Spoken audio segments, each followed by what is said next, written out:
Welcome to 40 Dates in 40 Days. I'm Sarah Beth, your host. I recently turned 40 and decided to go on 40 dates in 40 days in hopes of finding my person. I'll be documenting this in close to real time and wondering right along with you, will she meet someone? So grab your cup of tea. We are going to spill it. Settle in. It is time to yap.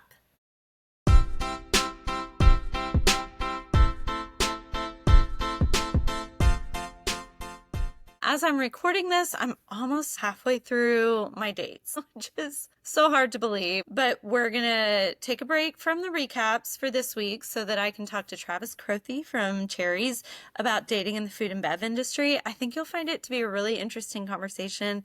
I love talking to him. So that's what we're doing this week. I'll have a recap for you next week. Before we jump into my conversation with Travis, though, of course, I want to talk about my tea and spill a little bit of it.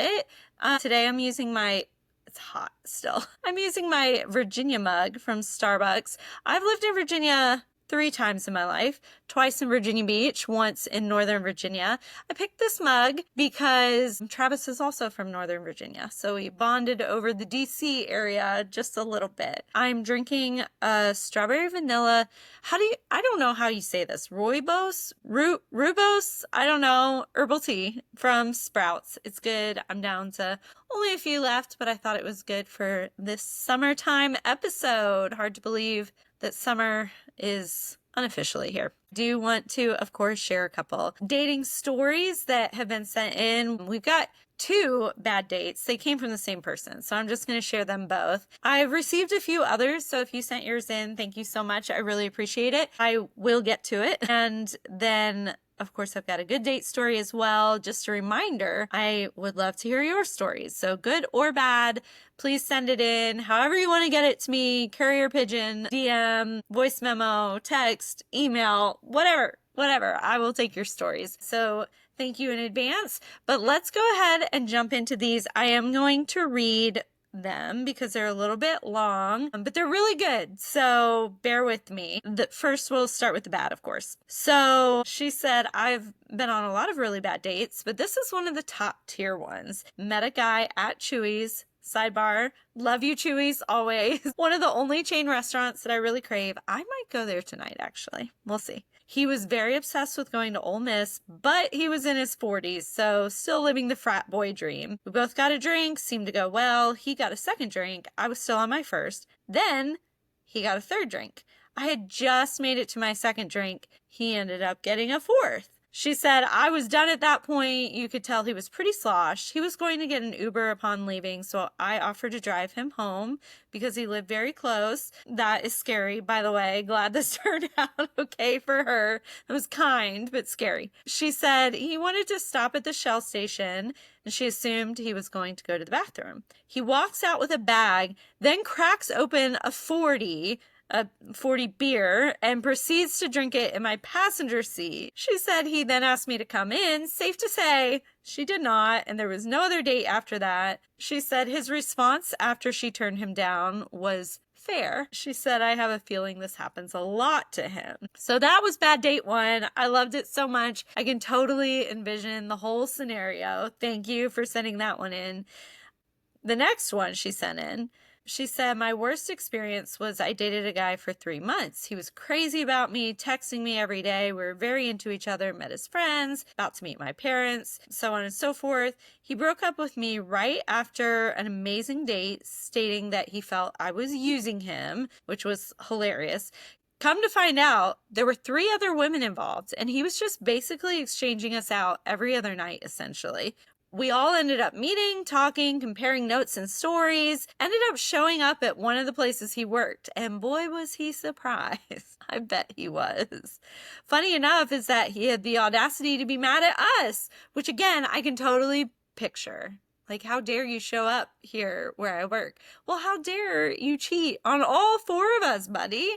So thank you for sending both of those in. It's just mind-boggling to me that people can even do that and keep it up for as long as he did. It reminds me of Carrie Underwood's song, Two Black Cadillacs, which if you're not a Carrie Underwood fan, it was a song from, I don't know, 10 years ago probably. And it's the wife and the mistress find out about each other and they hatch a plan to do away with the man that did them wrong. So I don't think these ladies did away with him, which is good. That's illegal, but similar. It also reminds me, one of my friends and I years ago, we're friends, but we don't see each other super often. So we got dinner or whatever, and we're just talking about dates we'd been on and realized that we had gone out with the same guy, both got sick after seeing him. So we took a picture with each other and sent it to him. And we were like, thanks for getting us sick.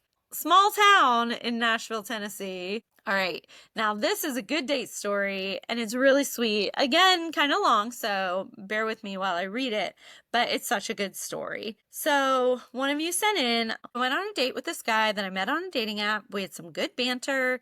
He lived about an hour away, but we decided to meet up for lunch, and he recommended a place that I had never heard of, which is hard to come by because I was very familiar with the area and I'm a really big foodie and love trying new places. So we chose a place that I really liked, and that was cool. Then we decided it was a beautiful day to walk and eat in the park. So we had this cute little picnic. Then we were having a really good conversation and the topic of geocaching came up. He suggested that we go do that. And I'm an Enneagram 7, she says. So I love spontaneity, anything fun. I was like, okay. So we look up the nearest geocaching studio. It's a little bit away. So he said, well, why don't we scooter there? So I said, sure, of course. So we rent a scooter. We scooter all the way around the lake, doing the geocaching thing. I don't really know how that works. But anyway, it's like a virtual treasure hunt or something. Anyway, sounds fun. And they were into it. Along the scooter ride, they noticed a brewery and was like, hey, you like breweries, right?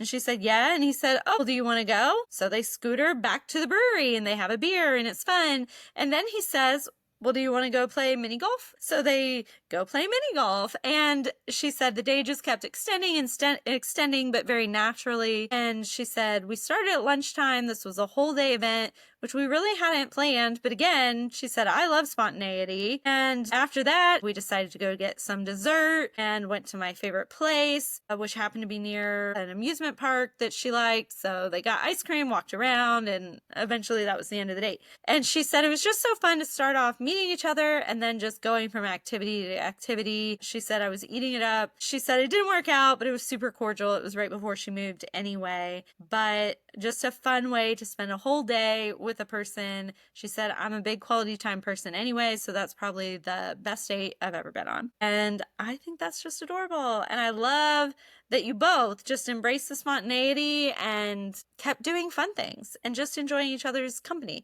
which is something I'm going to talk a little bit in just a minute about how I'm trying to pivot my approach. And part of the reason is I'm not having fun, and dating is supposed to be fun. And so I'm just really glad she had a fun date, and hopefully in the remaining however many I have left, I can find some fun ones as well. I want to share a few notes from the apps. First of all, I matched with a guy who on Bumble had to answer one of the prompts. My personal hell is. Sidebar, I don't love when people pick the negative questions. Just like, I don't know, be more cheerful than that. But anyway, that's the question he picked.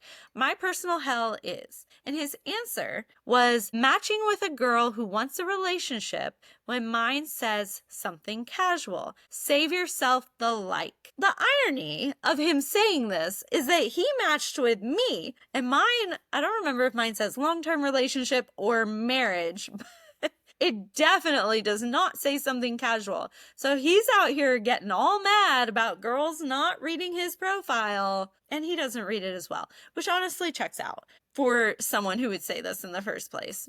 I found that one ironic. I also found a guy who was looking for his feather queen. I don't know what that means. I tried to look it up on Urban Dictionary, couldn't find anything. I asked my brother. I don't know if it's some interesting subculture, maybe something I don't really want to know what it means, but if you're a feather queen, there's a guy here in Nashville that's looking for you. Another guy said, Sarah Beth, strong Southern name, which is how everyone should approach my name on the dating app instead of, should I call you Sarah or Beth? Like the guy last week. I do find myself, the longer I'm going through this, sliding back into my icks. Like one guy said, LMFAO in response to, I'm sure, something hilarious I'd said. There's nothing that makes me cringe more than that acronym. I hate it so much. It just seems so, well, very dated for one thing, but also just so unintelligent, no creativity. You don't know how to communicate. So I am trying to find this balance between being more open-minded and open to people outside my usual type. And also there are just very real things that gross me out. And using the phrase LMFAO is one of them. And I decided I couldn't get past it. I also canceled a date with a guy who I had tried twice to set it up. The first time he had plans, fine. And so I responded and I said, what about these other 2 days? And he said, oh, Sunday might work. Let me double check. Okay. But he doesn't come back to me and say Sunday can work. He just starts talking to me about random other things. And so I stopped responding. I don't have time for this. And after a few days, he said, oh, where'd you run off to? And I told him, I said, I tried to hang out with you twice and I gave up. And he said, well, I told you Sunday could work and then I didn't hear back and wondered why. So now my guard is up because I'm thinking that's not what you said. I can scroll back up a few messages and see exactly what you said. One of 3 things is happening. Either you're gaslighting me already about your availability. That's weird. You just are too lazy or not very smart to scroll up yourself and see what you actually did say. Or maybe technology freaked out and I never got your message confirming Sunday. That is always a possibility. I rarely think that is the case, but it is a possibility. So on the possibility that he innocently forgot to get back to me or technology messed up, I said, okay, what is your typical availability? And he said, most evenings except Tuesday because we're supposed to get storms. So I definitely want to be home for that. Okay, cool. We're trying to make these plans on Saturday, but way to be weather aware. And so I said, what about Sunday or Monday? And he said, Monday can work. He lives in Franklin, which if you're not familiar with the area is, depending on which part, about 30 minutes from Nashville. He said, do you want to meet in the middle or do you want to come to Franklin? I try to avoid the Nashville area. And at this point, I am done. This man is way too much effort. And based on our conversation and his profile, not worth it at this point. And so I said, I don't think this is going to work out. I love Nashville. My entire life is here. My business is based on Nashville.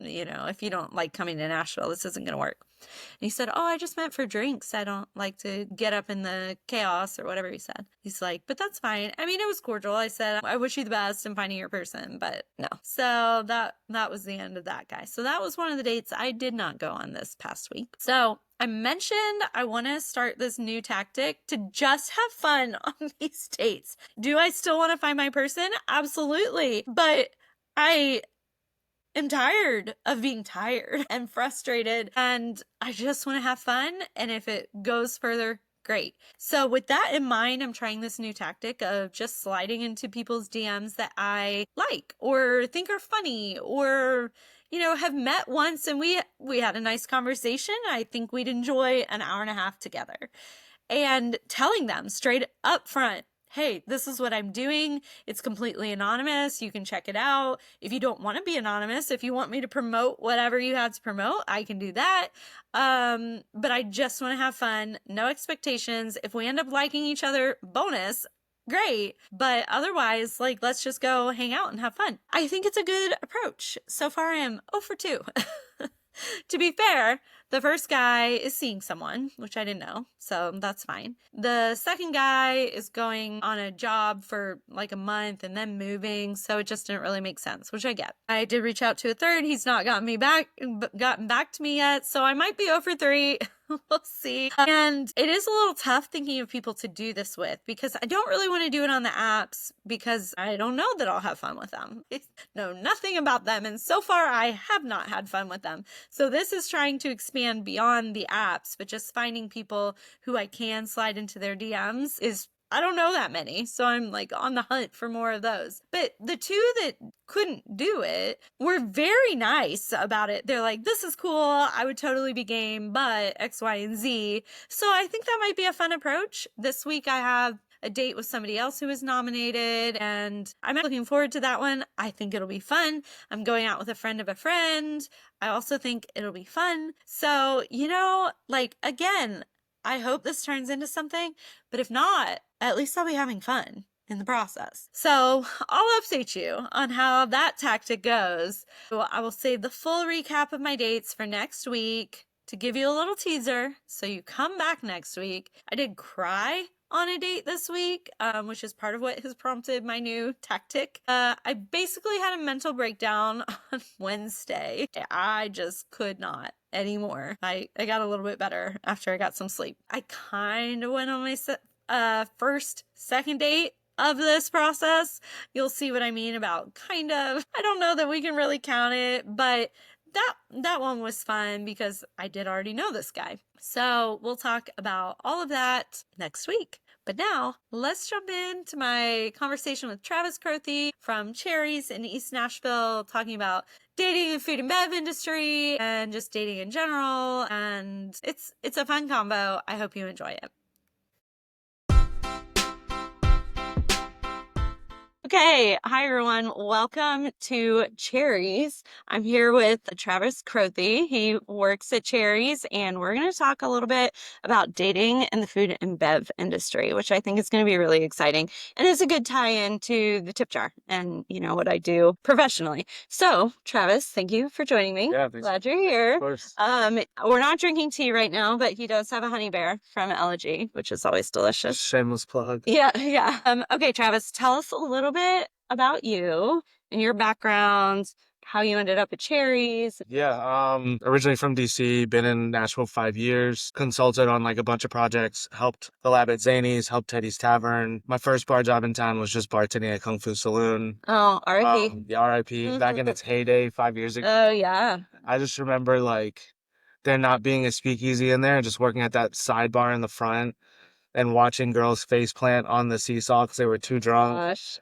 Off seltzers. Yeah, that was a fun time for sure. And then COVID happened. So I left for a year, went back to Florida for a year where I lived before Nashville. Came back right after and moved back to run Paradise Park. Also RIP. So RIP. I have nothing to do with them closing. They sold the building, just to be clear. Sure. The last year it was open was like a lot of fun. That was when, the owners had decided they wanted to go back to being Paradise Park. So we really dug into the $6 pitchers. Okay. Yeah, we were the only Natty Light account in the entire U.S. that they kegged beers for, and only sold like 70 a week. So Wow. It was crazy. But yeah, it was a really fun time. And, after a few more projects after that, here we are at Cherries. I've been here a year. It's been incredible. We've been open for a year and a half. I've got a really, really, really great team, a beautiful space. Yeah, it is beautiful. And I love just being on the east side because it's like you can be kind of homey. We don't get a ton of tourists. Yeah. Which is great. We have a really aggressive happy hour, which people love. Aggressive happy hour. I've never heard it described that way. I like that. It's until 8:00 every day, including Saturdays and Sundays. So yeah. When we open at 1 on Saturdays and Sundays, it's for 7 hours, and then we close at midnight. So essentially, we have happy hour for double the amount of time as full price service. So yeah, pretty aggressive, but yeah, just been super lucky to be in this industry for so long. I started when I was 15, a long, long time ago. I feel like it kind of made me an adult. Met some of my best friends through this industry, and yeah, here we are. Okay, I love it. And I always like Cherries. I love the outdoor space. You guys have a parking lot. We do have a parking lot. But it fills up, right? Yeah, we have two actually. We have this one and we have a pay lot. Oh, It's on the other side of Last Chance. And then we've got parking spots behind the building in the alleyway. There's parking across the street where like there's no businesses. So a lot of parking. Yeah. But that's always the first thing. Yeah. The tip jar, I really try to appeal to people in their 30s and 40s. So that is the first question every time. Yeah. What's the parking like? Right. So, yeah. We have plenty. Yeah. For sure. But it does fill up. Normally like Fridays it's full by 5:30. So Kung Fu Saloon, I think opened right before I lived in Nashville Nashville, moved to DC for 2 years, the COVID years, moved back. And I think it opened right before I moved to DC. And by the time I moved back, I was like well out of the age demographic. Yeah. So I actually never went. But yeah, it was fun. I feel like we had just like a really, really, really great team, and a really great staff, and we all like it was very rare that you saw any of us out having a drink without someone else from the team. oh, I love that. So we were super close, and yeah, we just literally went to work and had fun all the time. Yeah, had some interesting stories. I'm sure. Fun. All right. Well, so you're a newlywed. Yeah. Congratulations. Thank you. You're welcome. When did you get married? End of March. How did you and your wife meet? I was working at Two Hands Okay. in the Gulch. I was the opening general manager for them, and she came in one weekend on like a Saturday or Sunday afternoon, I think, and she just sat at the bar and we just chatted, and I had a bartender working with me as well, so I was still just like doing management things. I think we talked about a little bit about what she does for work, and she was in the events world and had an event that afternoon that she was just like doing some admin stuff for beforehand, and we had just changed our draft espresso martini recipe, so she was the guinea pig because she was sitting at the bar. Yeah, but then after that, we really like didn't talk for a couple months. I had finished the project at Two Hands, so I'd stepped away from that. Then I found out from one of my good friends that she had gone back in a couple times trying to see if I was there, so she was a little aggressive. And then one night I was bartending and I got a DM from her, and she was like, "Hey, I know you're not at Two Hands anymore, but I wanted to reach out, blah, blah, blah." Then I found out later that she was in Franklin drinking with her friend the night she sent me a DM. So, well, that's shout out to that shout out to that friend. Yeah, but then, yeah, we hit it off. We had coffee the next morning for 3.5 hours. And then after that, it's kind of all she wrote. Yeah. Yeah. Okay. So chatting it up with your bartender can work. Yeah, it can for sure. What's the success ratio? It's probably not very high. I will say, like, if you're talking to someone that's like I said, I've been in this industry for 20 years. So I feel like when I have a conversation, it typically is genuine. Like I'm not one of the 24, 25-year-olds on Broadway that are just like trying to make tips and like trying to get phone numbers. I've actually never gotten a phone number from behind the bar in my entire career. Not like I've never asked for a phone number. There have been phone numbers given, I'm sure. But if someone's in the industry for the right reason, which is like typically who I try to have around me, you can make genuine connections, whether it be friendships or relationships or marriages in the future. But I would say the success rate is probably pretty low. Yeah. But I know some people that have done it. Yeah. I dated a guy that was a bartender. Well, I met him as a bartender. He actually owned the bar. I didn't know that at the time. I was in Montana on a road trip, but I lived in DC and wanted to get out. Yeah. So I was like, whatever, I'll move to Montana. I don't care. I didn't give him my number that night, and he wasn't on social media, so I wrote him a letter and sent it to the bar. Nice. Yeah, we dated for a while. Yeah. That's fun. My wife would love that story. Yeah. Okay, so before you met, or maybe even while you were dating, what are some of the challenges of dating in this industry? Yeah, I think, kind of just touching on the same thing, like the genuine connections, or lack thereof. You really like don't know and this isn't like saying that managers of bars or restaurants are like celebrities by any means. We're normal human beings, but you never really know like if someone's trying to talk to you to get a free meal and not pay for their bar tab the next time they come in, or if they're like really trying to genuinely speak to you. So like there's that, and there's like, now with social media, I feel like there's just like a lot of cloud chasing, so you never really know if someone's trying to boost themselves on social media, or if they want a real friendship, real relationship.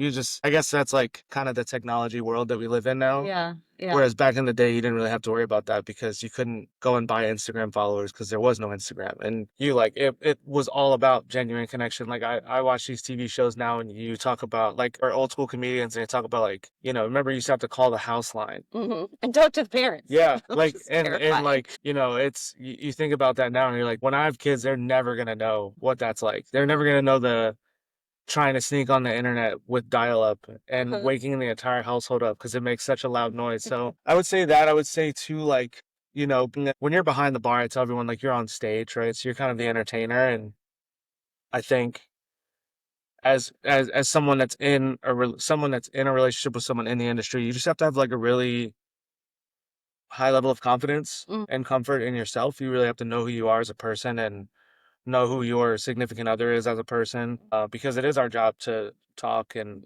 flirt and like make people laugh. And some people take that the wrong way, and while we probably never try to do it with ill intention, especially if we're in a relationship, it does happen. There, I had someone ask me a couple weeks ago if I was single, and I said I was married. She was like, "Where's your ring?" And I was like, "It's on my finger." I'm actually not hiding anything.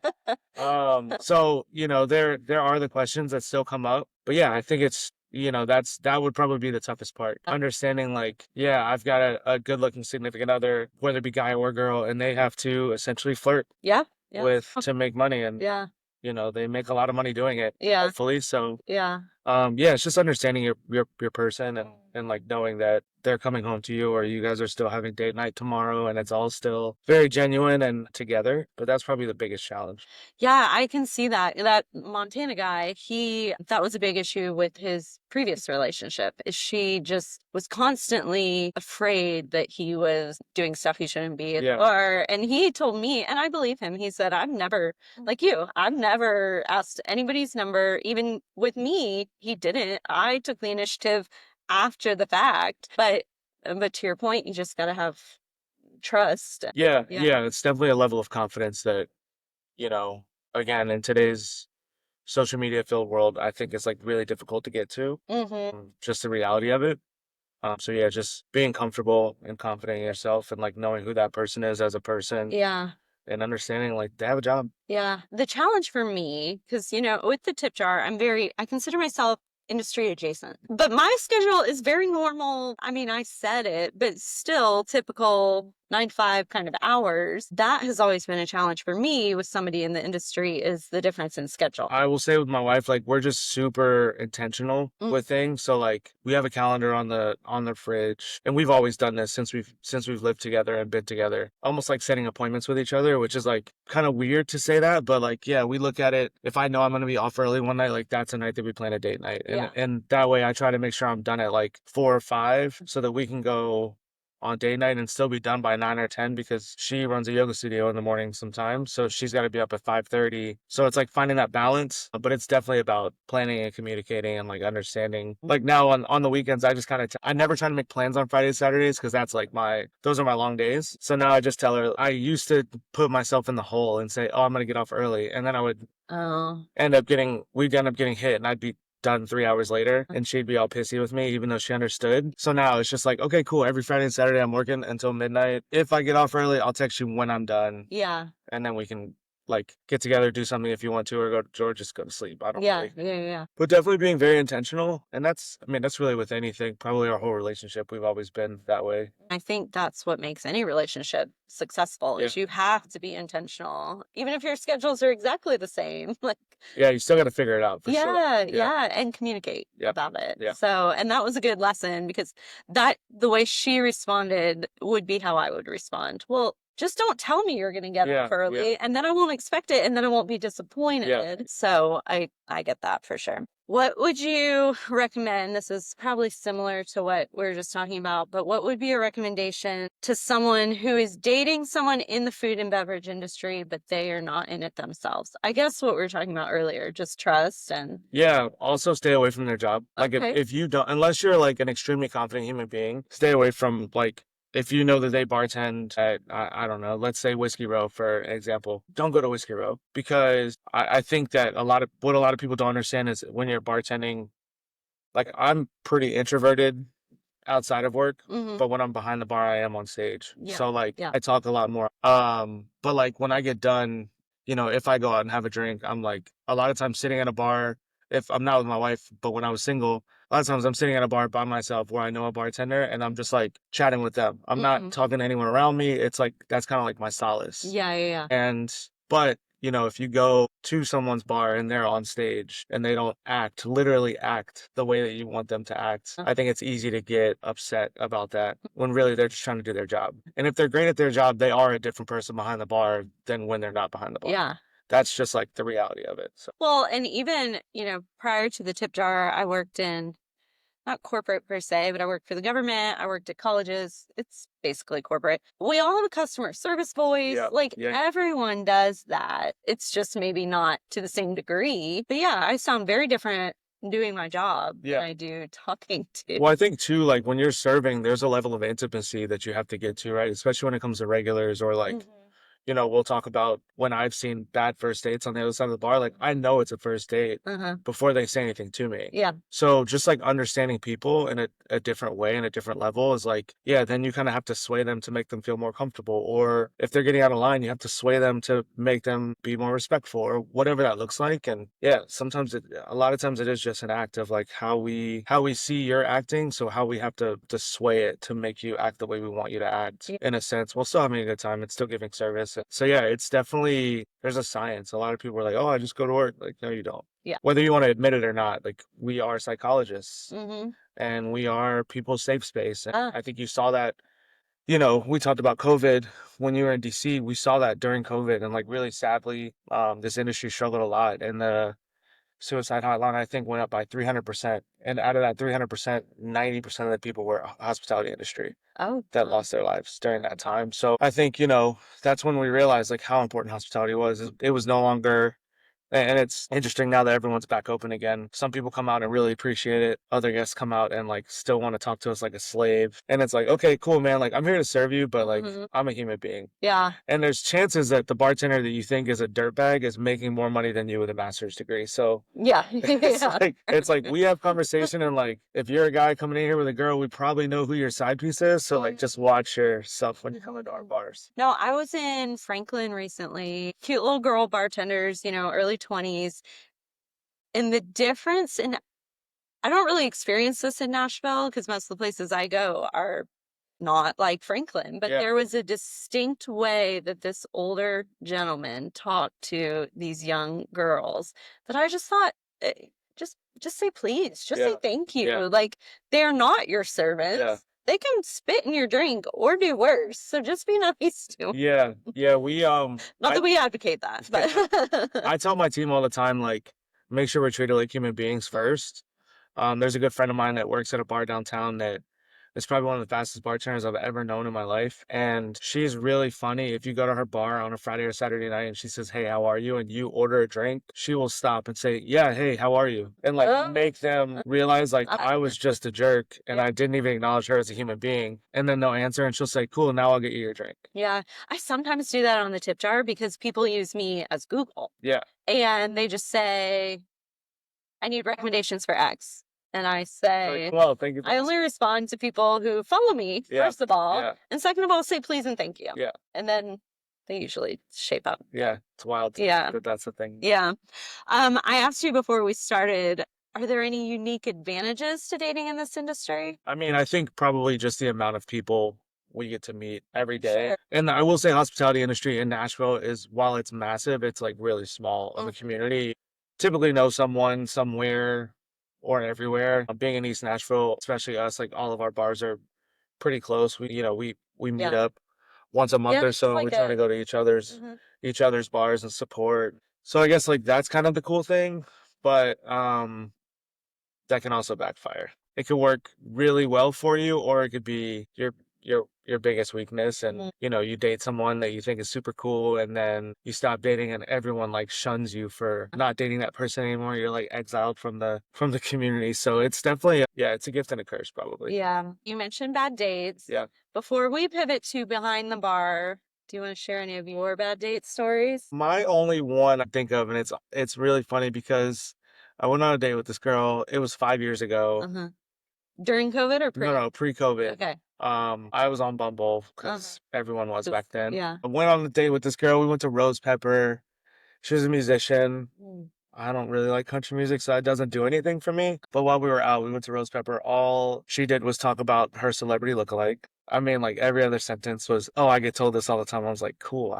That same person could walk in and slap me in the face right now. No idea who she is. Also, I'm usually insulted when people say I look like someone. So she's like talking about it. Well, then that was our last date. I don't think we never like even conversed after that. And a few months went by, and I had this security guard at Kung Fu, really big, like rambunctious dude. Comes in one night, he was like, hey, did you go on a date with this girl named such and such? And I was like, yeah. He's like, she looks like such and such. I said, whatever, that's what she says. Apparently. He was like, man, she said you were a dud of a date, blah, blah, blah. I was like, hey, man, like the feeling was mutual. Yeah. It's not, her telling you that doesn't hurt my feelings whatsoever, because I also feel the same way about her. So I'm like, if I saw her today, like I'd be cordial. I don't like, you know what I mean? There's like no hate there or whatever, but That was probably one. And I mean, I was 30 back then, so I'm like, I don't have time for this. Yeah. Like, I don't care about your celebrity lookalike. No, I also hate name dropping. Yeah.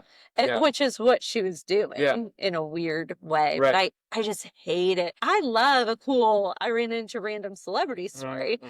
But that's very different from Yeah. name dropping. Yeah, yeah, she just kept saying that, and I was like, yeah, I just don't know who that person is. So, like, it's cool, I believe you, but also have no idea who you're referring to. So, yeah, that would be one of my worst. Yeah, I've never been on a date to Rose Pepper. That would not be a good decision for me.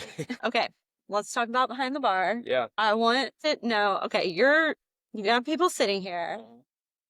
Can you tell when it's a first date, and what are the giveaways? Yeah, almost always. Yeah. Like our team, so like we only have 7 or 8 people that work here. So everyone is full time. Everyone's close. We can all talk about whatever. We all know each other's significant other or struggles in dating. And we can always tell, and we'll talk about it like amongst ourselves and be like, all right, how do we, like, if the girl's like showing uncomfortable body language, we're like, all right, how do we make her more comfortable? Oh. Or like almost always the girl shows up first. Really? That has been the opposite of my Really? experience. Yeah, I actually on a previous episode gave guys a shout out because they always beat me to the date. Interesting. Even when I'm not late. Well, maybe it's because it's younger generation. I mean, I feel like, that you're seeing. Yeah, yeah. Yeah, maybe. we don't see, like, if it's a first date and it's an older couple coming in, they'll normally sit away from the bar, but we can still kind of tell. But also they'll like wait in their cars in the parking lot for each other to then Yeah. together Yeah. as like a mutual respect thing. Yeah, I got real mad. One of my dates last week was already ordering at the bar before I got there. He's trying to get ready.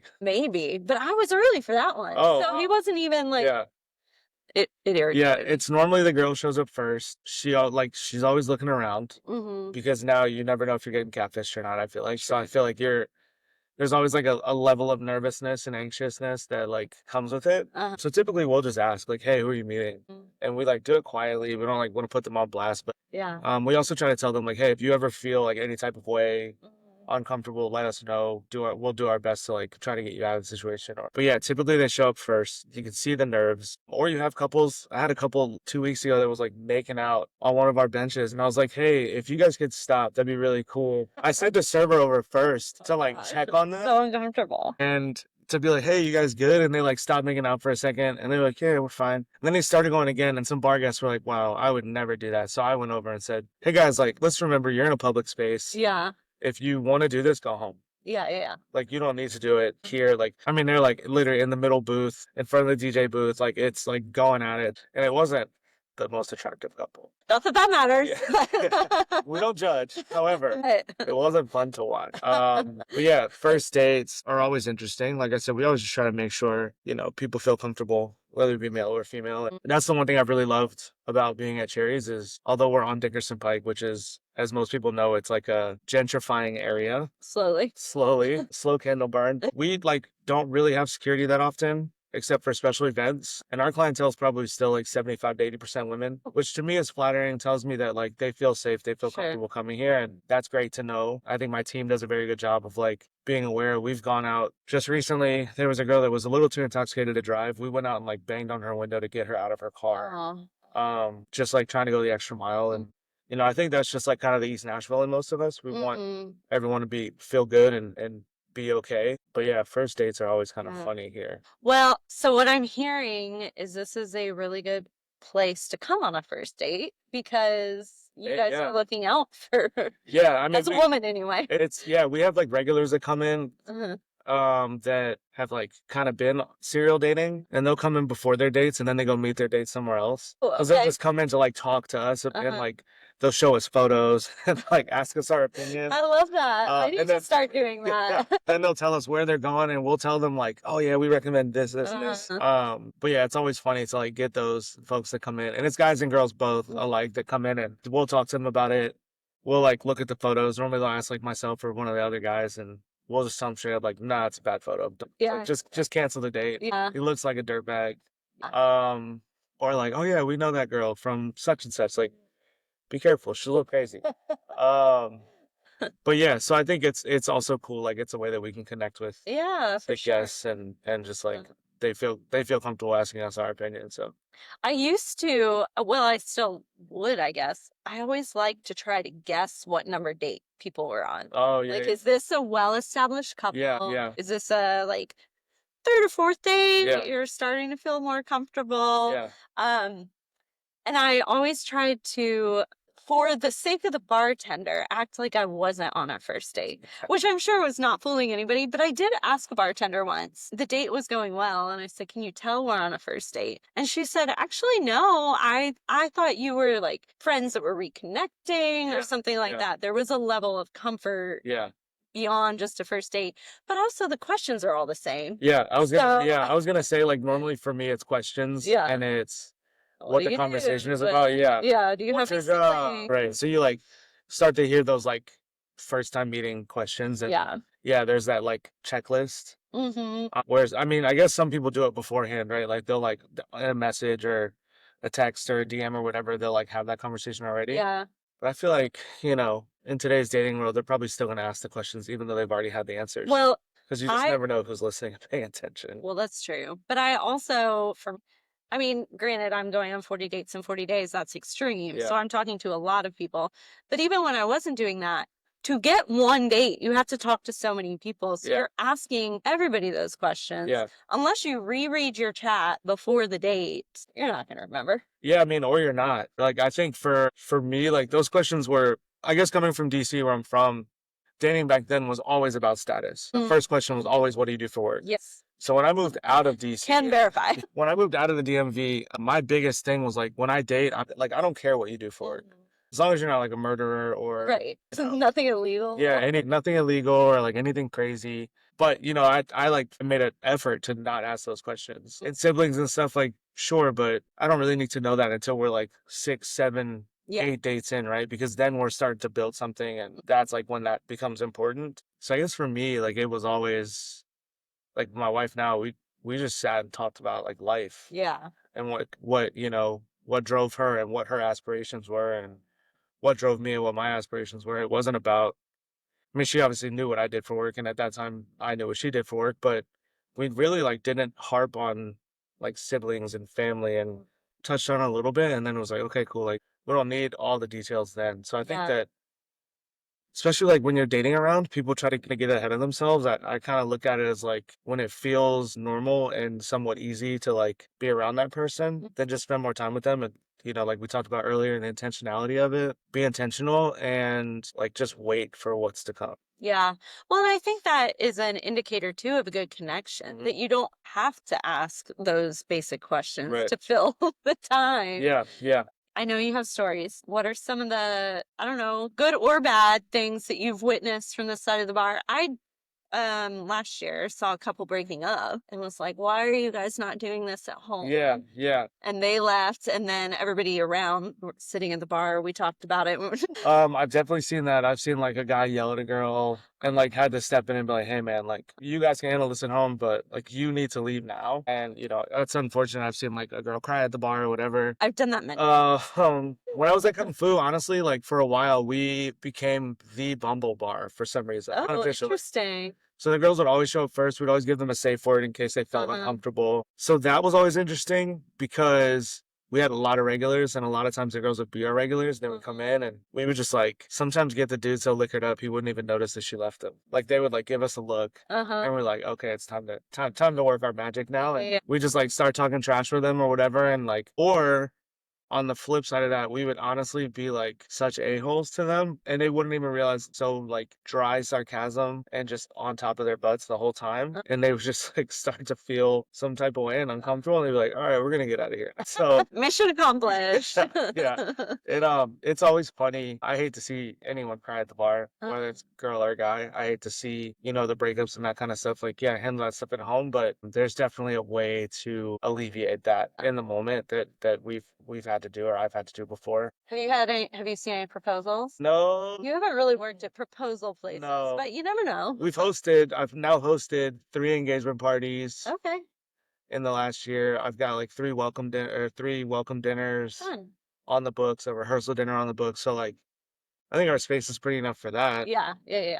But yeah, I mean, we don't really, I guess someone could propose in front of the trees outside. That would be nice. Yeah. You just might have a bird poo on you, like, which is awkward. Or it's good luck. I don't know. It's funny because you're going on so many dates in 40 days, and I just think about it, I'm like, I would be drinking a lot of coffee because for me, I'm exhausted. one of my, well, not only to stay awake, but like one of my rules was always first date has to be coffee. Like never alcohol. I always try to stay away from dinners or meals because it's one of those things, like my wife and I joke about it all the time. I'm like, yeah, if you go, she asked me after our first date, she's like, why coffee? Like, why were you so insistent on coffee? I'm like, because we can sit and talk for 3.5 hours like we did, or we can get coffees and be done in 10 minutes and walk away. Like, we don't have to wait for a check. We don't have to wait for a server to come help us.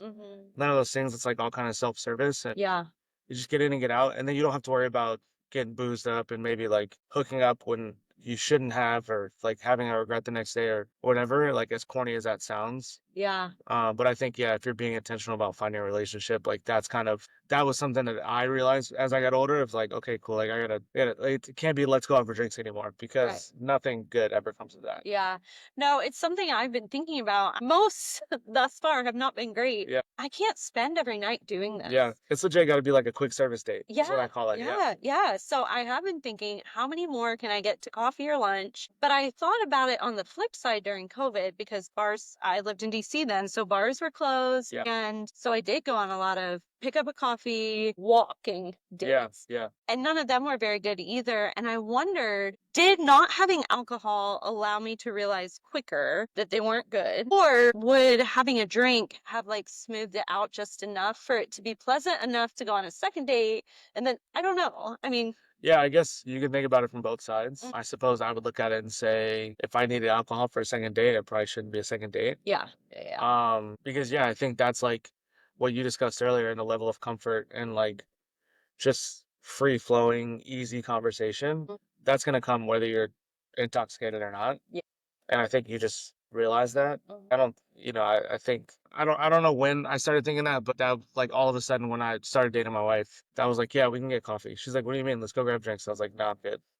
Let's get coffee. And it was at a coffee shop that shamelessly was right across the street from my apartment. Because in my brain, I was like, I'm not making any effort. I think I bartended the night before. That is a pet peeve of mine. And I literally, I text her that morning. I was like, I just want to be very upfront with you. I live right across the street. When you get here, text me. I'm going to roll out of bed and meet you because I didn't go to sleep until 3 o'clock in the morning. I showered before I went, at least. That's good. But yeah, I mean, almost 3 years later, here we are, married now, and so it worked. It did. Are you a New Girl fan? I mean, I've seen some episodes. Okay, well, it's my favorite show. I watch it the way some people watch Friends or The Office. But there's an episode where Jess is learning to use online dating, and Schmidt is teaching her, and she finds out one of the guys she goes on a date with lives like right across the street from where they went, and Schmidt is like, no, he just wants to bring you back. This is bad. Don't do it. Now, granted, it wasn't for coffee. That's a little bit different. It's funny because when we talk about like our first few dates, like she kissed me. And I told her from the beginning, we're like a week or 2 weeks in, and like, I am not gonna make a move on you until you tell me that I'm allowed to. Like, I want a serious relationship, so I want to be respectful and do all the things the right way. And then finally, she was like, "Shut up and kiss me."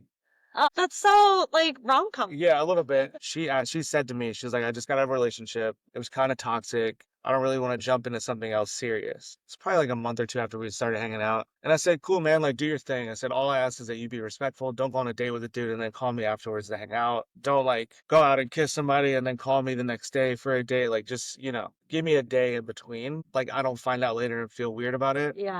And she literally told me a couple weeks later, she's like, all right, you got me. I said, what are you talking about? She says, the level of confidence and like encouragement you gave me to just go out and date someone else made me not want to date anyone else. And I was like, oh, that kind of backfired. But now here we are. I mean, I think it truly was like, I think I was in a place in my life where like I knew who I was as a human. So it was like thankfully she stayed, but whether she went or whether she left or stayed, I felt like I was going to be fine. I would just stayed single. But I think, it's probably just a level of confidence and maturity that I had not had in my previous life. But we always joke about that where she's like, dang, what if I hadn't come back? I'm like, wow, that would suck for you. You wouldn't be married. But I truly was like, I don't care. Go date whoever. I was like, make sure we don't follow the same people because if I know them, then I'm never going to talk to you again. Yeah, there were like some funny loose stipulations on it, but I remember the conversation. We were in person and I was like, I don't care. Just go do your thing. See you whenever I see you. I don't really know. And then legit, like a week later, she's like, let's hang out more.